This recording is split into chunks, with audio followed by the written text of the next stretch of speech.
How would your life be if the more fun you had, if the more joy you had, the more you will attract? Today we're going to talk about that. How alignment bring business into your life, bring abundance and joy into your life. And I'm not going to do that. Nicolene Hausinga is going to share that with you. She is a business coach and a very special one because she uses human design to help you align with who you truly are so that business becomes effortless. You attract clients easily and you enjoy the process. She is the author of Aligned Energy. She is going to share with us how she came up with this, her origin story, and practical tools that will make you do this. Of course, at the end of this video, you will get all her contact details and you will absolutely love this episode. I know it. Let's get started.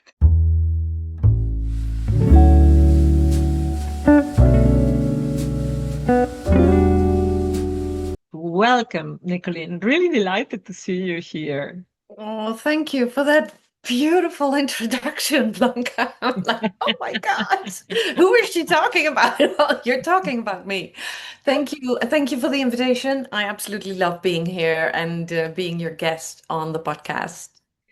So, this is our first edition of the podcast, and the Ripple is everything about creating waves and creating waves uh, as a person who we are and who we come from. You're helping women to express themselves and be truly themselves uh, through their business and through their life. But that just didn't start today. It just started a long time ago. Can I take you to your origin story? What brought you here? What were key ripples for you to be here? Um, I think I was born with the idea that I wanted to connect with people. From a very young age, I studied languages, which was rare at the time because, I mean, I was, I think, 8 or 9 when I started studying English, which was weird. But for me, it was not so much about the English, but it was about connecting to people, being able to connect to people. And that's what I've always wanted to do. So I always knew like I want to work internationally. I want to connect with people all over the world.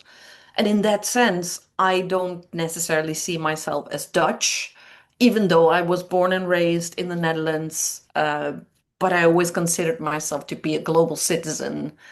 So I think it has always been a part of me, like, this is what I want to do. Growing up in a small village in the Netherlands, in a very religious family, it was a challenge to really be myself. And in retrospect, I always saw the limitation of, well, being part of that religion, even though I don't judge anyone who's religious. But for me, it was very restricting. So the theme of, being myself, being authentic, and not trying to fit in has always been a theme throughout my entire year, my entire life.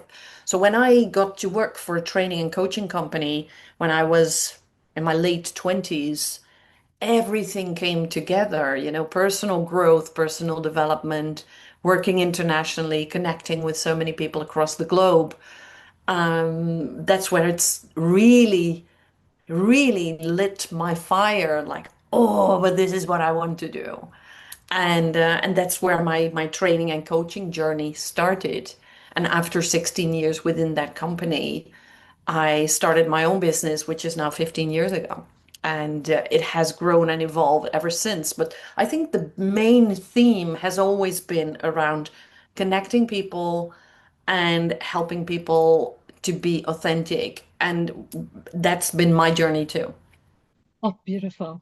I'm very interested in this subject that you're talking about, religion limiting us, because it's more than religion, is culture. Is I mean, because it's really irrelevant what is the concept of the divine, or that's almost not the point. But in which way? What was the message or the messages that in childhood you got from that religious environment that limited you? That's a great question because what I got away from the religion that my parents were practicing, and being Dutch, because being Dutch is all about, being modest, acting normal, not standing out, not being noticed, fitting in the mold. That's what being Dutch is a lot about. But the religious part was because my parents were quite, especially my mother, was very strictly religious. So it was all about fear. You have to behave in a certain way or else. So there was a lot of fear and um, yeah, negativity around, we are all sinners, we are all bad. Even when you're just born, you're bad already. That kind of tension that came with religion. And for me, it was uh, such a weird concept. Like, if you talk about a God of love, how does he want you to be afraid all the time? And that was so weird for me and restricting. And I was like, that just doesn't, I don't get it. I really don't get it. And at some point, when you grow into your teenage years, I stopped believing that. Like, it cannot be there. If you're believing in a God who wants to take care of all people, um, there this huge and deeply rooted fear cannot coexist. So for me, it was like I'm choosing love, and that's not staying in this religious environment. And I was quite young when I started to live on my own. I was 19 when I left. But it had a lot to do with that restricting environment of fear, basically. I'm curious about two things. Maybe it's one question, but there are two in my mind. Maybe they are two. Do you remember how you were able to break from that fear? And well, that's assuming that you have actually broken out of that fear, because maybe you haven't, and it keeps visiting you. If you don't do this, Nicolene, this horrible thing will happen. Because I also find very interesting. Do this or else. And the else is not defined. It's like the fear of the fear. It's so true. It's so true. And I love your question that have I actually broken with the fear? I think it's very deep down. It's still there because it's like, a pattern that has been ingrained in my childhood for so long that I think it's very hard to really break free from it. The only thing is, I'm now aware of it. Whenever I feel like, oh, I shouldn't be doing this or else, and then I'm like, oh, wait a minute, that's not even mine. That's not even mine. But I don't think I've completely gotten rid of it. The only thing is, I have created a new belief, which is I'm loved and I'm fine, regardless. And so it's not, getting rid of the fear, but it's choosing another path. And of course that didn't happen overnight. That was like, a journey and a gradual process. Mm. So it's not been easy because I really had very strong conversations with especially my mother around this, and we really disagreed on the topic of religion. But I really wanted to choose love and connection over fear and negativity and this label of being sinful. Whereas I was like, what did I do wrong to be sinful? But you know that's my journey, and apparently it was my mother's journey, and it still is because she's still alive. She's 90 now, and she's still on the path of religion, and I now I can look at it with a lot of compassion and love. Like, you know, this is her journey, and apparently this was mine and still is mine. So Mm. it's all Mm. good. Yeah. But the journey has allowed you to do the work that you do. Exactly. Before we started the conversation, you were sharing with me what are the practices that you have been adopting these days. And they are very linked to what we're talking about right now. Yeah. I would love that you share those Yeah, practices. yeah, absolutely. So, what I learned over time is a few things, and I think it doesn't really matter whether you run your own business or not, but it's the first rule is do what you love, do what excites you. So follow the excitement, and then do it as much as you can, as often as you can, as well as you can, and take it to the extent that you can. So and love every moment of it. And then the third rule is to let go of any expectations or outcome from the work that you do. And I think that's what trips us up so often, that we do a certain thing with an intention, like, oh, but I need to make a lot of money, or I need to, you know, get a number of clients, or, you know, get a great job, get a certain position.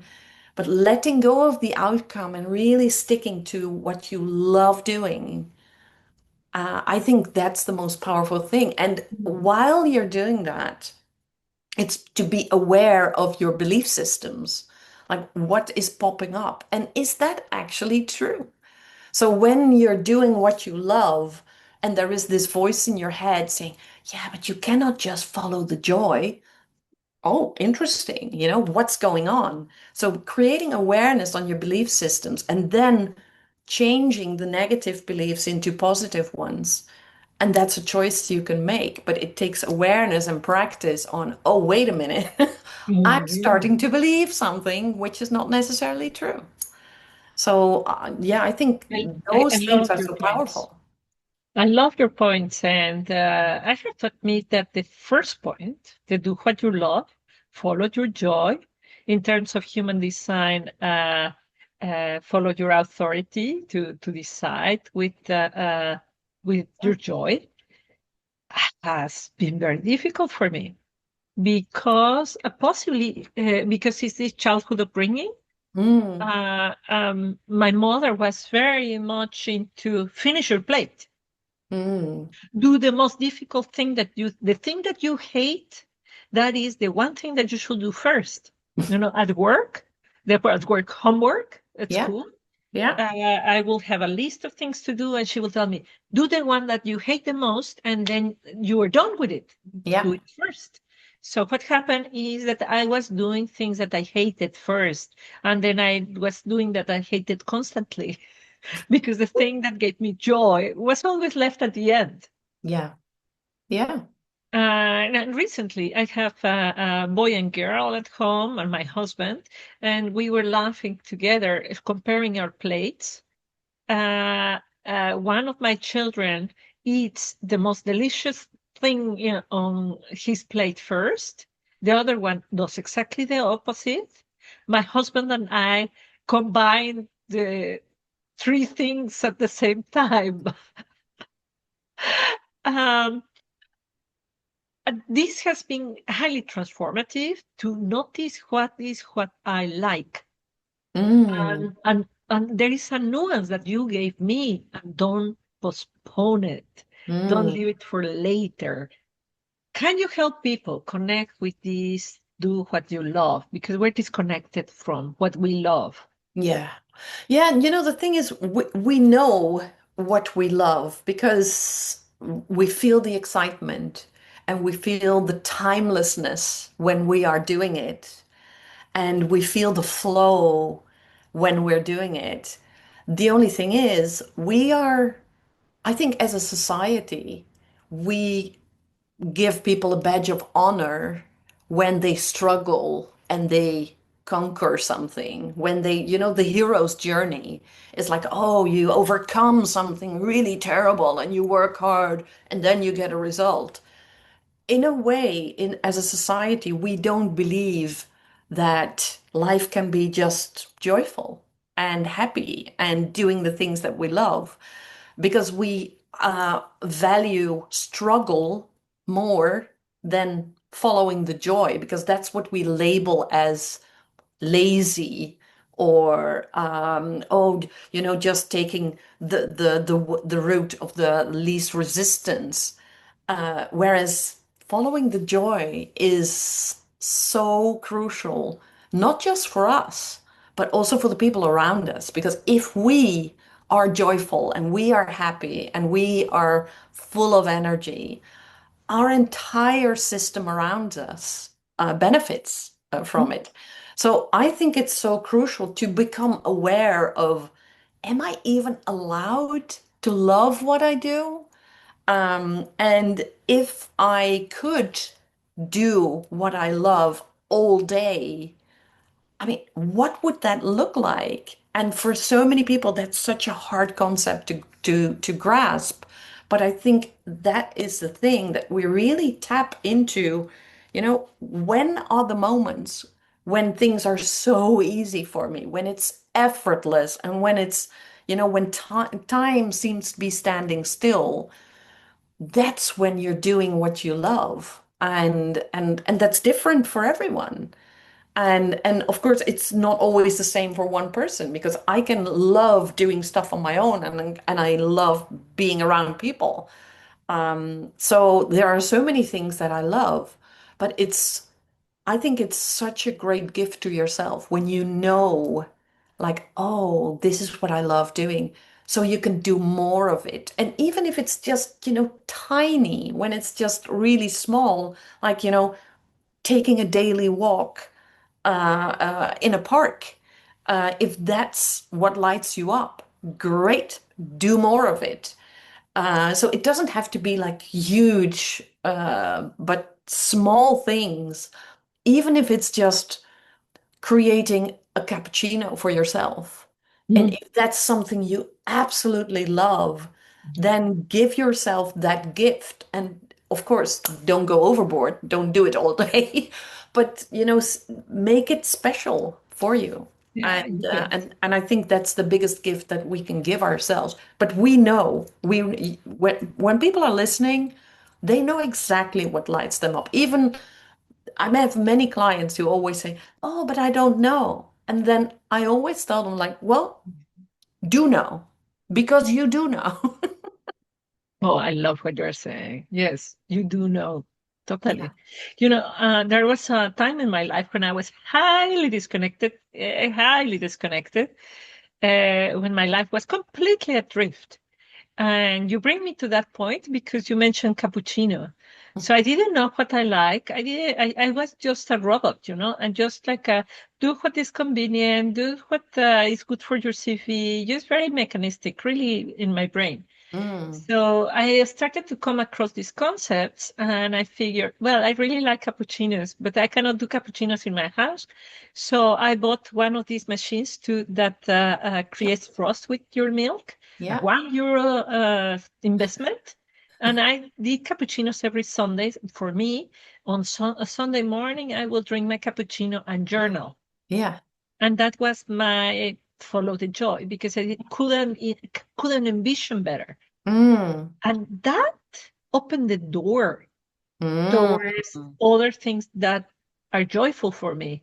That opened the door for books, for innovation, for my business, for my intimate relationship. So it can be so simple. Exactly. Oh, I love that example. I love that. It can be so, I mean, a €1 investment, and it really started to make a difference. And that's another thing. Thank you for saying that, that it's one tiny thing, because what people in general, including me, struggle with is like, I want to see the whole picture. Okay, what do I love? I want to see the whole picture. But it's, what do I love to do right now, today? What can I do that will really light me up right now, today? And that's what's, gets a thing in motion. And all I need to see is that first step. And the next step reveals itself. And then the next step reveals itself. But taking that first step is crucial. So I love the example. Oh my God, this is so important because this is where we get the disconnect of mind and heart. Oh, I need to see the whole picture because I don't see the whole picture. I cannot allow myself to enjoy the moment. Uh, the thing that gets me really happy, or the practice that I have been following, is to pay attention to where I am at the moment. Like now, I am with you, and this is what I want to do, and this is the moment. And with my family, with my children, I just pay attention. This is the moment because I don't know. Uh, I'm very sorry, but I think of that often. uh, you don't know when is your last day. You don't know when is the last time. And Mm. if you are waiting for the perfect moment one day, you're missing now.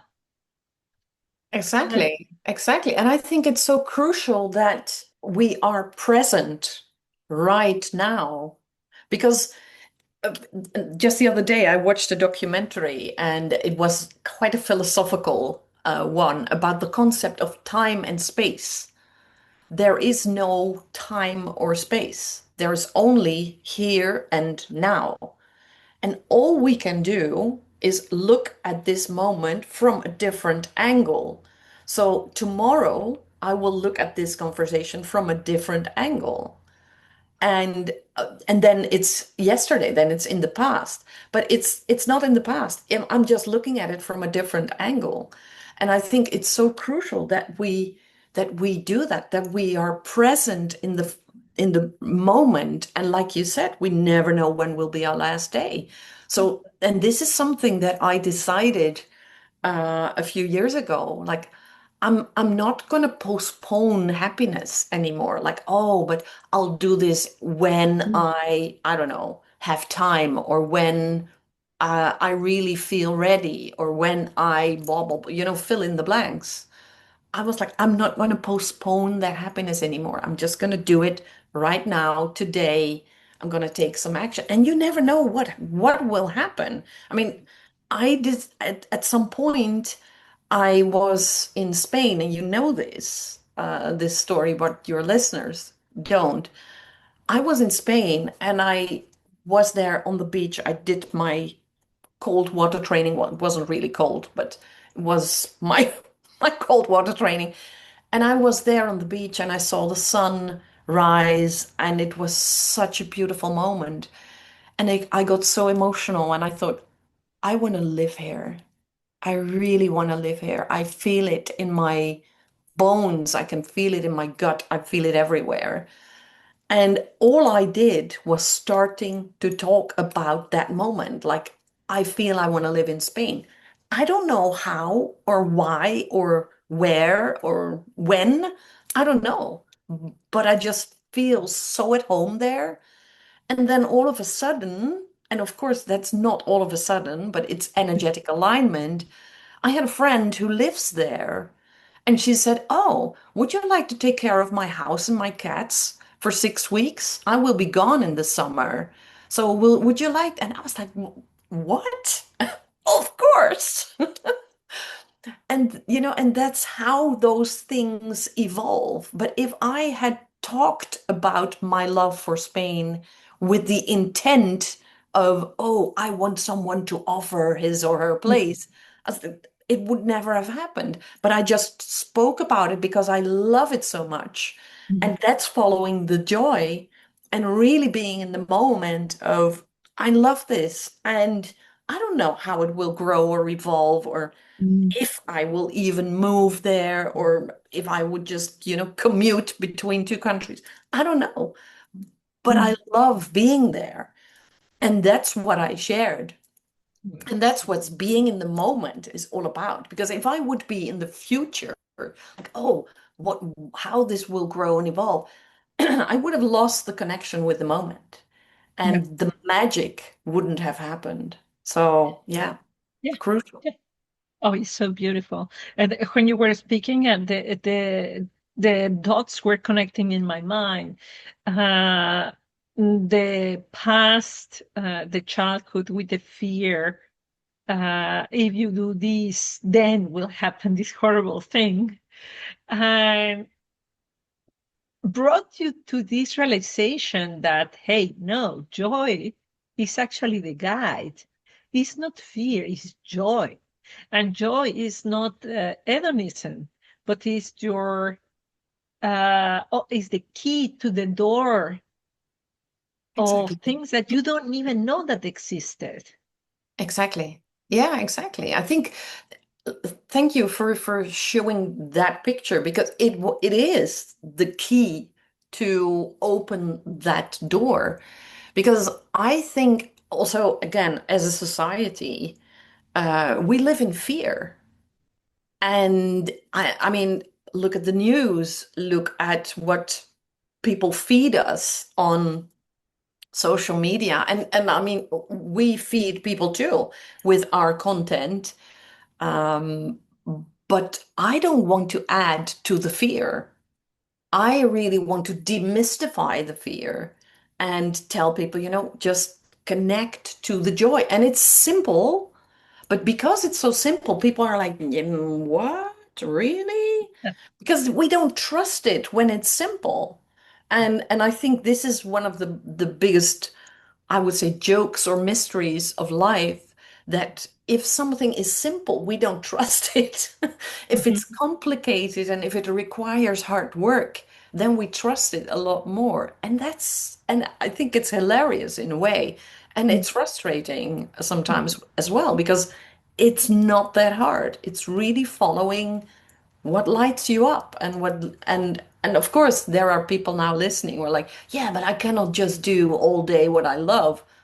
Yes, you can. But we are so I would say programmed to be stuck in a system that is like you said, do the things you hate and just power through and then you get a badge of honor. Yeah. And yeah, and I think it's not true. And I love demystifying that. Oh, yeah, yeah, totally. I even like to fall in love with the things that everybody says that are not good.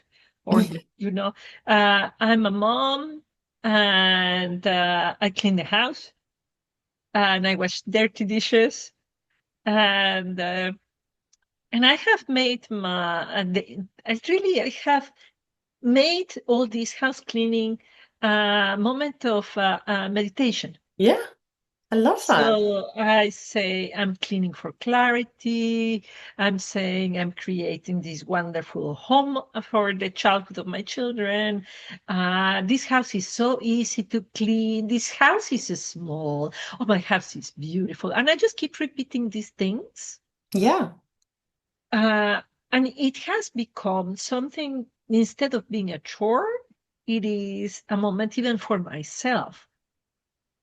yeah. It, And I think it's also a moment of gratitude when you do your dishes that you are grateful for owning the beautiful plates that you're cleaning and owning the beautiful glasses that you have. And for me, ironing is for me like a moment of meditation because it's so satisfying as well, to get all the wrinkles out, and that my family, including myself, we have our clothes wrinkle free, and it's a moment of gratitude. And of course, I don't always feel that way. I mean, I'm not a saint. Uh, but I sometimes I get annoyed with doing whatever chores, but it's flipping the script on, oh, wait a minute, I have a house to clean.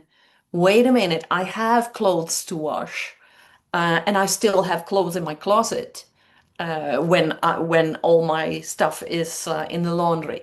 So, flipping that around, Leaping that around. Yeah, yeah, that is, I think, the yeah, secret to a happy life. yeah, Because that's the negativity. If we look at it, oh, it's hard, it's tough, and that's also what I got from religion.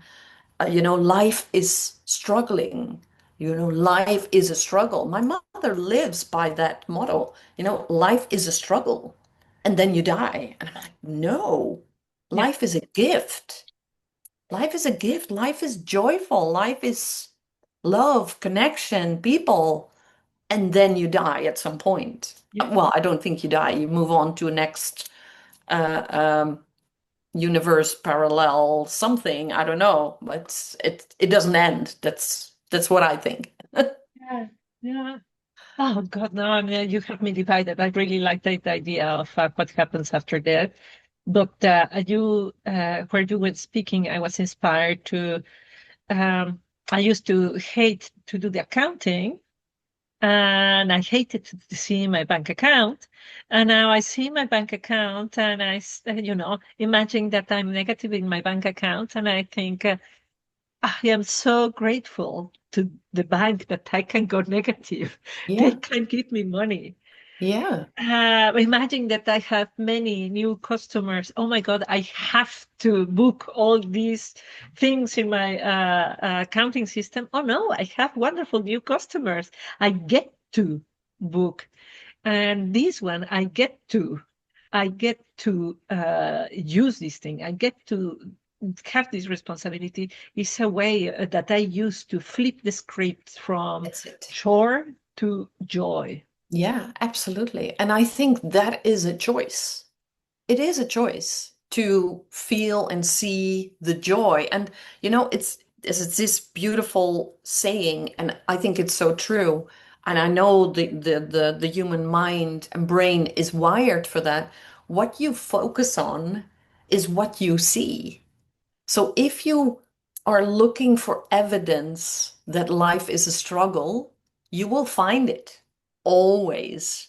But if you decide life is joyful, life is love, life is connection, you will find evidence of that. And I know what I prefer. I know I want to go through life like that. So wherever I go, I have friends, and and and that's a decision, and it always happens because of that choice and that decision. And it's not always easy, because I have known my dark times as well, especially during menopause. And that was a real struggle, because I didn't recognize myself anymore, and it was really hard to choose joy. But at some point, and that's what happened on that beach in Spain, that was the moment when I told myself, like, I don't want this anymore. I don't want this darkness anymore. I don't want this ugly feeling anymore. I want joy. I want fun. I want, the feeling, the great vibe. And that was really a conscious decision. Is that easy? No, because it takes daily practice to choose that attitude. Yeah. But it's so rewarding and it's so fulfilling, and that's what I absolutely love doing. And for me, human design is a great help to get to that. Yeah. So Yeah. yeah, Oh, this is so fantastic.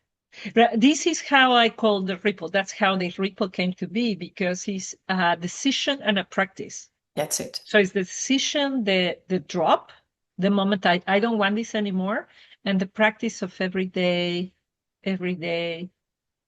Oh, I really would love that you gave us a tiny mini introduction to human design.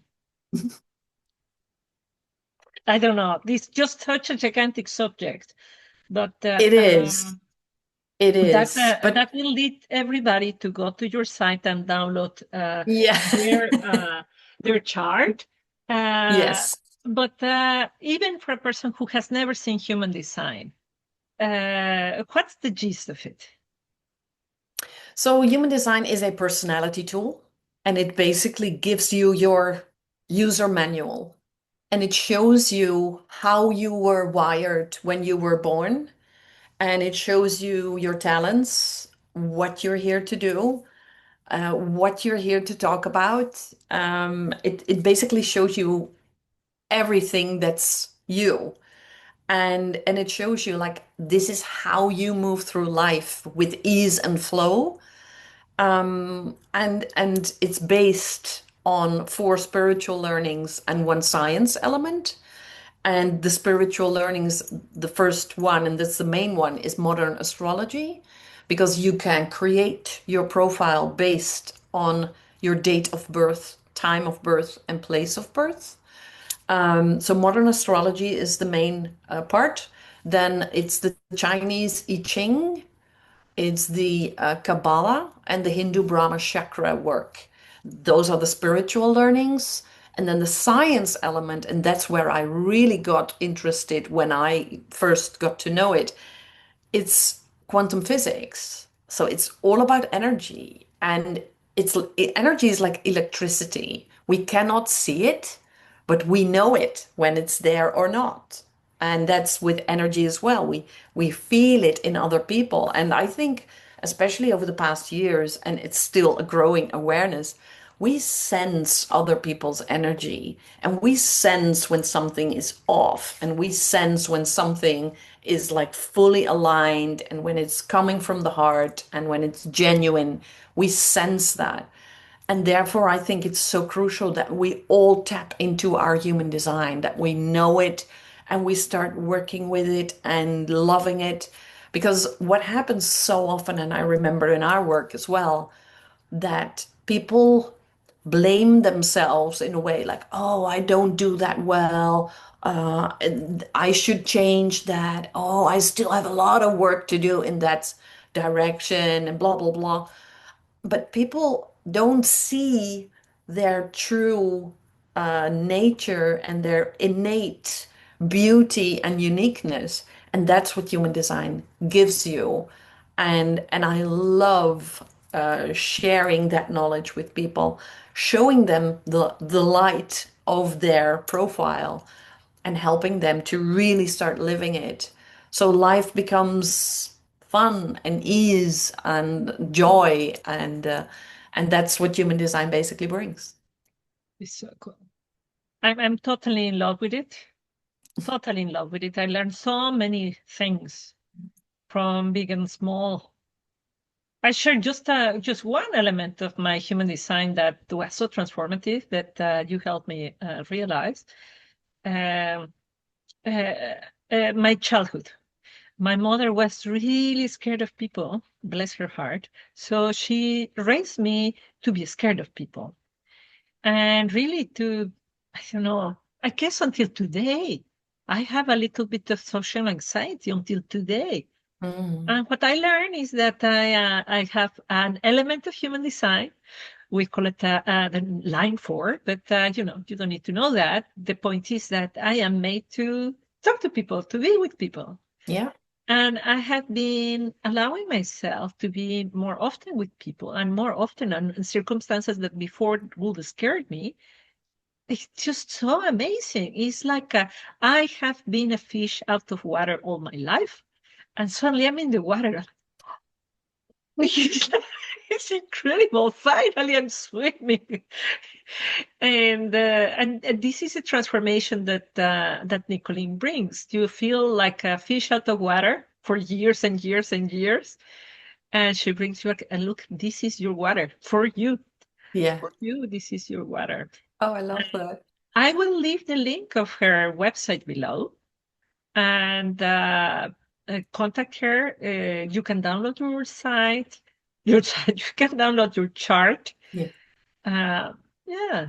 Oh, I love that. I love that analogy with the fish out of the water because that's exactly how I felt too. You know, I have an element in my design which is all about testing, trying, experimenting.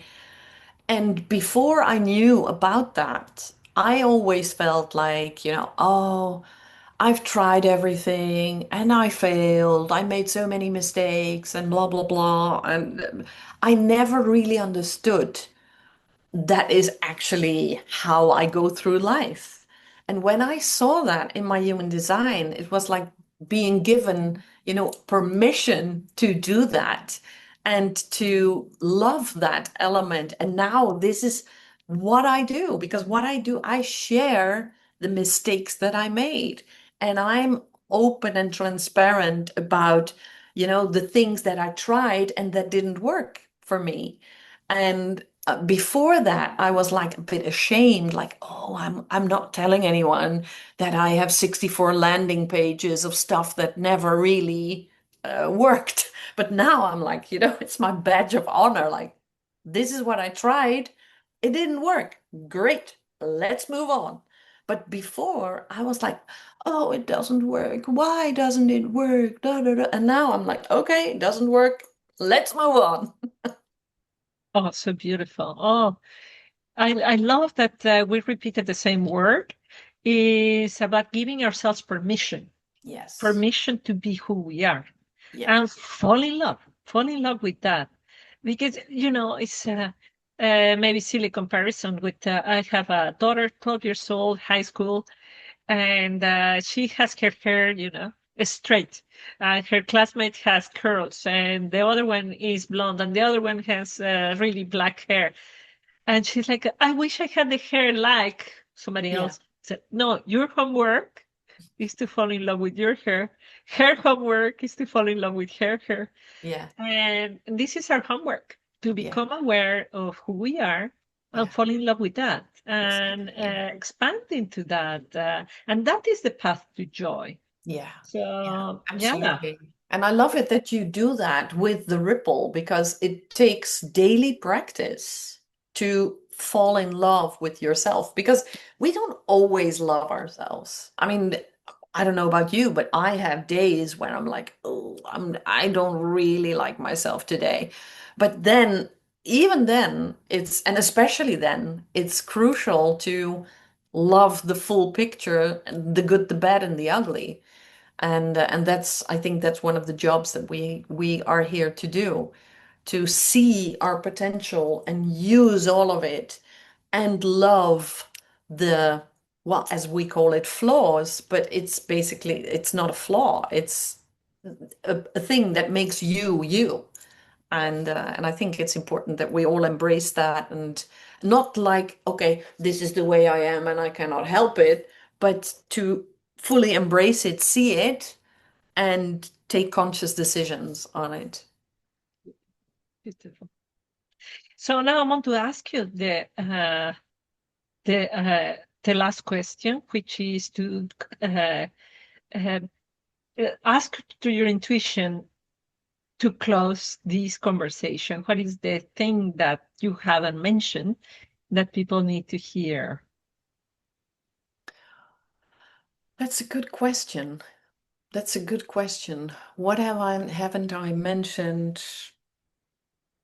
I think the most important thing that it's not about doing more in life, in business, but it's about being more.